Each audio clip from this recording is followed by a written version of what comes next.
My name is Chris Jarvis. I'm with Realized Worth. We work with companies on their employee giving and volunteering programs. We design them, set them up, help support them. We've worked with about 100 companies in different parts of the world, as well as a handful of nonprofits like St. John and New Zealand Volunteers. And in that work, we want to focus on how do we best understand pro-social behavior in the workplace, and how do we support it? How do we create partnerships so it can grow and scale in a sustainable way? Well, the private sector definitely wants to be, not all of the private sector, but let's talk about the percentage that have a formal program, formal investments, and some intention behind their community investment, especially as it relates to employees. Because there are a number of companies out there that are large, that talk a lot about the environmental of ESG and the governance of ESG, but don't do a ton of the social involving their employees. So I'm going to leave them out of the equation, even though we would all know those huge, massive brands that get a lot of that kind of exposure. And the group that is more focused on mobilizing employees to give and to volunteer in communities, what they are after is a way for employees to have an experience. It's almost like experiential learning. And this has definitely been what we've been advocating for the past decade in our work, is that you use employee volunteering as an opportunity to go into a community, to meet one of your out group, to have an experience that challenges your expectations, and to be open to some discourse around that, where you can maybe see yourself differently in the world. Maybe it adjusts how you see yourself. Maybe it adjusts or challenges some of your convictions, what you think is true about the world, and hopefully results in a behavior change, how you act in the world. But those three metrics, I think, are what companies are after when they talk about employee engagement. They may not articulate it that way, but they definitely want to go past how many people volunteered at how many organizations. They want to talk about, what did it mean? How did we contribute to the bigger picture? They would love to figure out how to partner with other organizations and other companies, even in some of this work, but they're pretty bad at those partnerships because, let's face it, most companies, while the business model was never designed to partner and give away stuff for free. It's compete, beat, and win, right? So the model itself, you kind of have to reconfigure it from the inside out. It's like putting a square peg in a round hole. Where we have, at the macro level, it's hard to have those partnerships between organization to organization, brand to brand, culture to culture. But where we have found it work very effectively is at the level of a champion or an ambassador, somebody at the company who's an employee who has volunteered to support the company's community investment program. So SAP has these champions. We've worked with, say, Apple to train 2,500 people to go through and become a champion. And they will help facilitate 40 to 50 individuals to go out in the community throughout the year and get active in the community. And so that individual can contact the nonprofit that they know and that they trust, and a person there, and that person-to-person trust. And at that small level, you can get a very strong, very effective partnership if the champion's been trained and supported by the company with the right kind of resourcing. And if the nonprofit has the time and the compunction to work with the private sector, then that makes a very effective and that can be a long-term partnership with some real results. Like, this many people, and they typically know their names, got housing, for example. That can happen at that level. But at the macro level, all of the potential complications in social networks and understandings and human dynamics get multiplied massively and become almost infinite. So we focus most of our time not on those macro partnerships, but on those micro ones. And then over time, see some real scalability, because those individuals who are really transformed by the employee volunteering experience, they will continue to do this kind of work the rest of their lives. So they don't need an external construct or external energy to remind them, keep them going, do it. It's still good. At the macro level, you're going to need that infusion of energy from the outside to keep everybody doing it. It might be the CEO saying, we have to do it. But at that micro level, it's all internalized in the individuals for very intrinsic reasons. And that becomes very self-sustaining. I think at the macro level, companies are very aware of Red Cross, Red Crescent, and disaster relief programs. And in fact, a number of our clients have organized trainings and event and have enrolled in programs that the Red Cross, Red Crescent provides so that they can mobilize to support in disaster relief when situations happen around the world.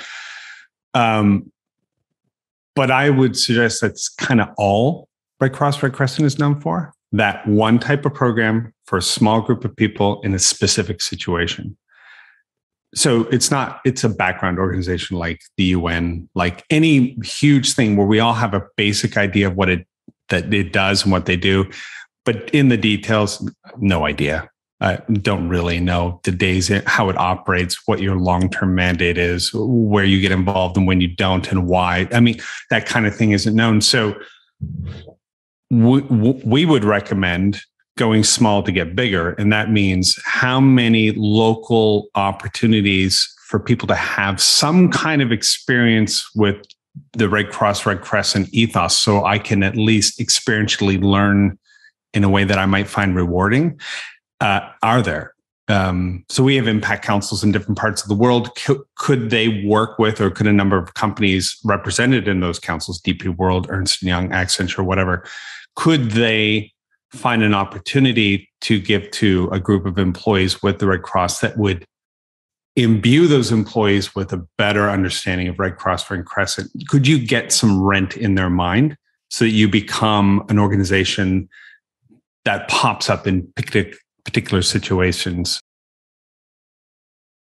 So any organization, a nonprofit or NGO that's working in health or delivery of health or community health, there's a really ready to go opportunity with healthcare companies and pharma right now. They have quite a bit of money. They've been doing well through the pandemic.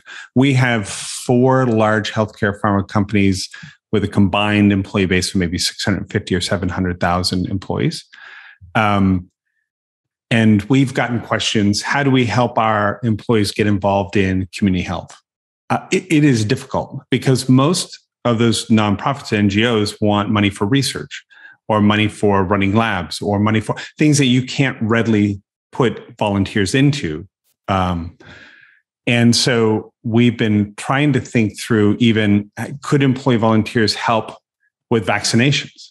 Some of these organizations are offering the vaccine and whatnot. So it is a complicated area. And our only advocation up till now is that those NGOs, again, provide an experience for people to figure out what these organizations are and how they can bring their work skills and their interests and their experience to play in communities, because it is not an obvious line between those two things. And this group that's receiving money and volunteers to some extent aren't sure either. So I think there's a huge opportunity to maybe some players together and think through, with such limited opportunity for people to have some experiential learning with us, how could we expand that in a way that doesn't undermine our mission or take away from our focus on our mission, but also might cultivate hundreds of thousands of people as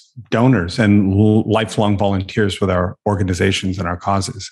I've not seen an example of that being figured out too well beyond maybe some specific programs run by Pixera and some other groups like that.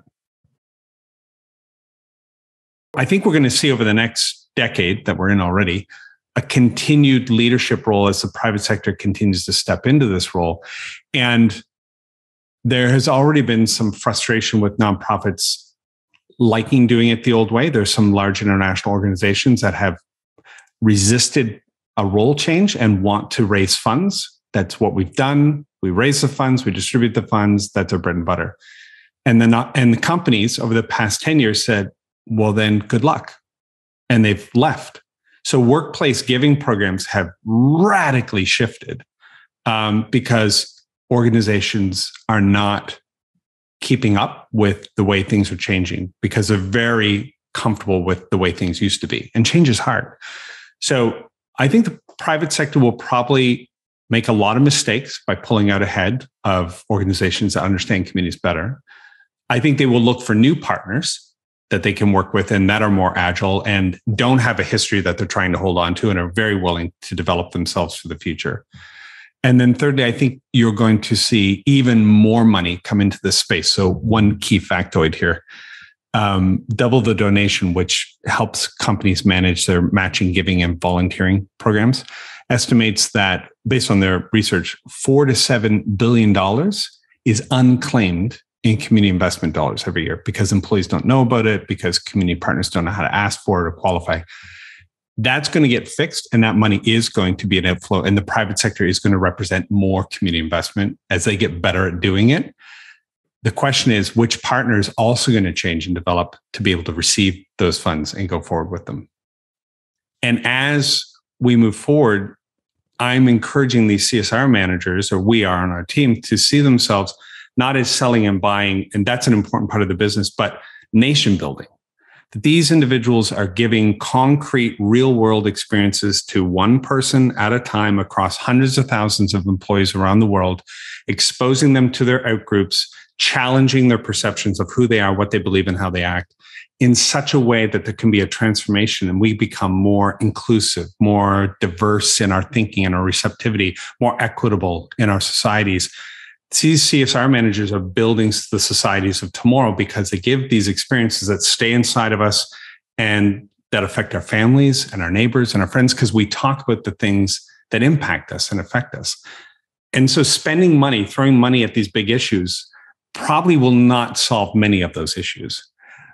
But if we can shift the species' perspective and understanding and interests, how they relate to those issues, that's how you really get rid of hunger and poverty, and you address the health concerns, the inequitable health issues, when people decide that's not right anymore. And the only way to do that is not to buy the solution, but to involve all of us in the solution and come alongside the people who are affected by these issues and together bear the burden of solving the problem together. That's transformative volunteering. And I think that's the way that we survive as a species. And the private sector is going to play an important role in that.